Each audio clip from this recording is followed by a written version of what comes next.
Today is Saturday morning. So, according to our schedule, this is our last full day, the morning of our last full day. So this can easily set off the perceptions of life after the retreat is finished, the other world that we're attracted to, worried about,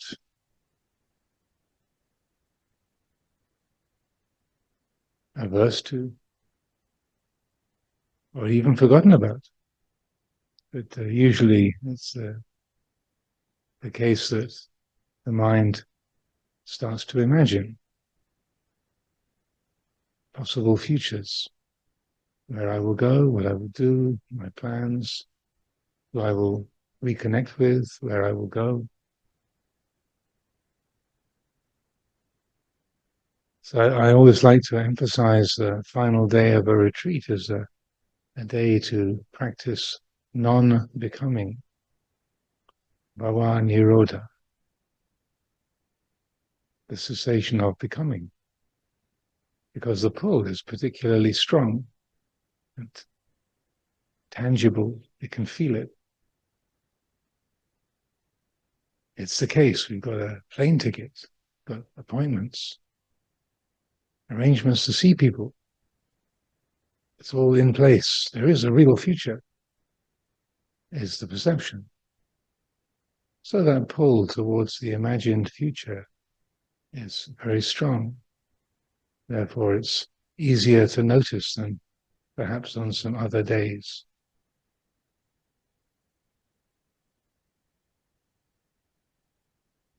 Other reflections I've been giving about the world being in the mind, this is particularly useful to reflect upon on a day like today. There's nobody going anywhere. There are just conditions of mind that are changing. This which knows the sound of my voice has no sound. This which is aware of the body moving, breathing in and out, is not moving. This which is aware of the body walking up and down when that happens, or engaging in a conversation. The mind that knows movement isn't moving. The mind that knows speech isn't speaking. The mind that knows language has no language. The mind that knows this personality, the feeling of being a woman, being a man, being old, being young, being healthy, being sick. It's not female or male, it's not old or young, it's not healthy or sick. None of those attributes apply. This which is aware, this citta, this quality of awakened awareness, it knows the person, but it's not a person. It knows the world, but it's not of the world, not defined by the world or attached, entangled, not identified with the world. So this is a challenge to establish this quality of awakened awareness. It's a lot of letting go because of the strength of attachment to me going somewhere, doing something, getting someplace. But as Luang Por Chah would point out, the Buddha Dhamma is not to be found in moving forwards, nor in moving backwards, nor in standing still. This is the place of non-abiding, mamiti. As long as the mind is attached to time, identity, location, me, an individual being somewhere, and time passing, then the heart is entangled, bound to the causes of dukkha. And when Luang Por Chah would ask, If you can't go forwards and you can't go backwards and you can't stand still, where can you go? Most people would be puzzled and couldn't come up with an answer. But he would eventually respond by saying, the Buddha Dharma is not to be found in moving forwards, nor in moving backwards, nor in standing still. This is the place of non-abiding. And when the Buddha spoke of this in the suttas, he said there is that ayatana, that sphere of knowing, of being, where there is no earth, water, fire, or wind, no sun, no moon, no stars, no going forward, no going backward, no standing still. It has no basis, no support. And this is the end of dukkha. So that might seem a bit off-putting. No sun, no moon, no stars. No coming, no going, no standing still. It's threatening to the ego, to the duaton, to self-view, but it's liberating to the heart. It's not imaginable, because our imagination depends on seeing, hearing, smelling, tasting, touching, thinking, on three-dimensional space, on a single point of reference, a single point of view that we see the world from. So Dhamma and its ultimate nature is unimaginable, unimaginable. The mind can't create an image, but that doesn't mean that the Dhamma is not real. As the Buddha said to Vajragota, the Tathagata is liberated from being reckoned in terms of form, feeling, perceptions, mental formations, consciousness. This awakened awareness can't be defined, can't be measured in terms of the five khandhas, but it is profound, immeasurable, unfathomable, like the great ocean. So this quality of awakened awareness, it's real, it has a presence, but it's not an aspect of the conditioned realm, like our ordinary everyday thinking, seeing, smelling, tasting, touching. When the Buddha spoke of this kind of transcendent reality, he used the verb ati, like ati bhikkhave ajatang abhutang akatang sankatang. There is the unborn, the unoriginated. The other kind of being, today being Saturday, me being Ajahn Amaro, this being Chaisai, that other verb to be is hoti, which refers to the conditioned realm, something existing in time and space. So this other quality of being that the verb ati refers to, it's unimaginable, intangible. You can't hold it, see it, smell it, taste it, touch it. But it's absolutely real. It's the heart of what we are.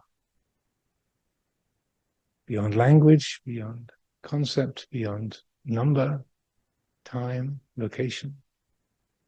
All of those ordinary reference points need to be let go of.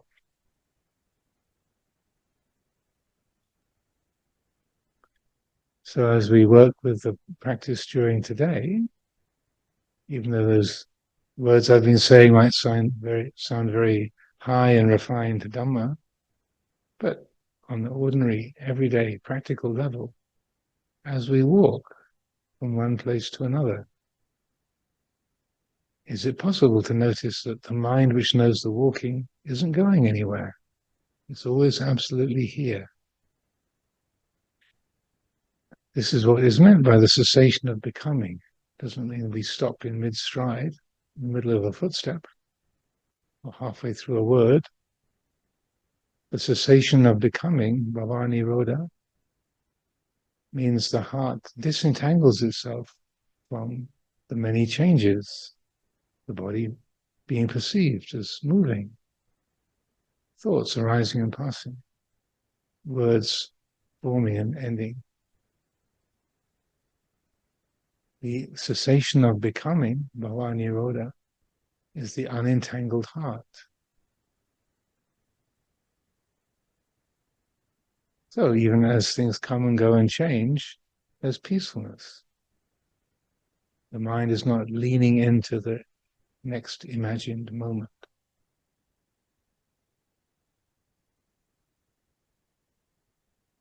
And speaking once again about the third noble truth, dukkha nirodha, each of the four truths has a way that the Lord Buddha encourages us to work with them.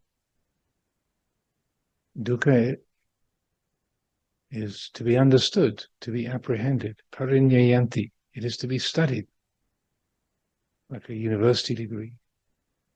Dukkha is to be studied. Parinyayanti. Craving, pahatabanti, is to be let go of, to be relinquished. Dukkha nirodha is to be realized. Satchikata banti. The truth of it is to be realized.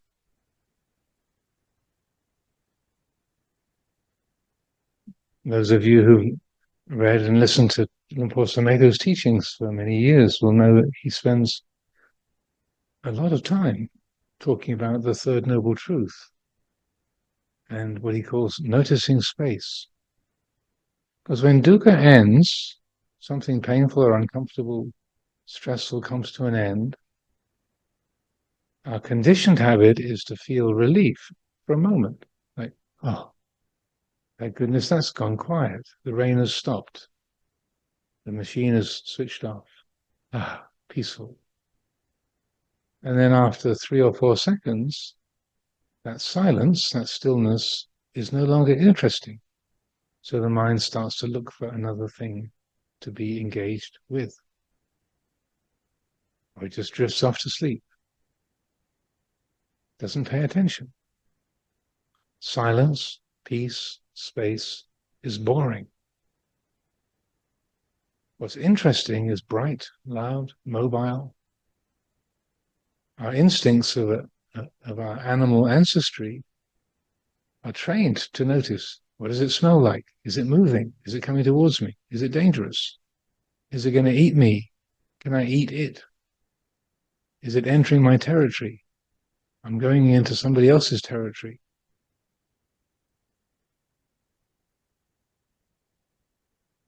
The senses are geared towards what is dangerous, attractive, meaningful in terms of perception.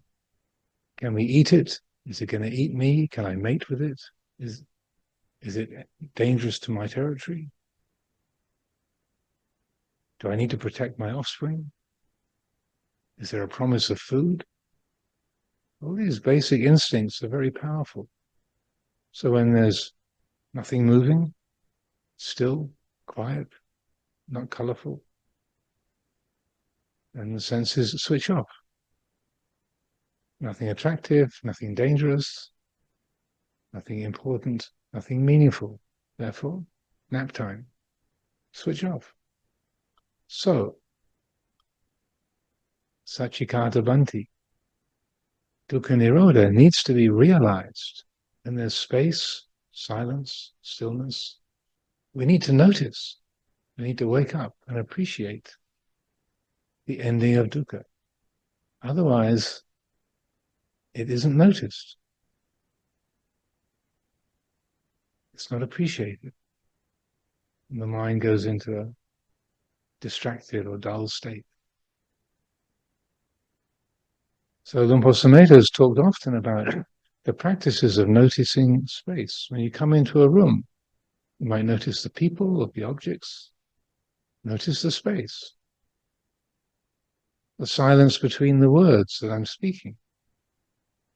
Do we notice that? The gap between the in-breath and the out-breath. the out-breath and the in-breath. Do we notice that?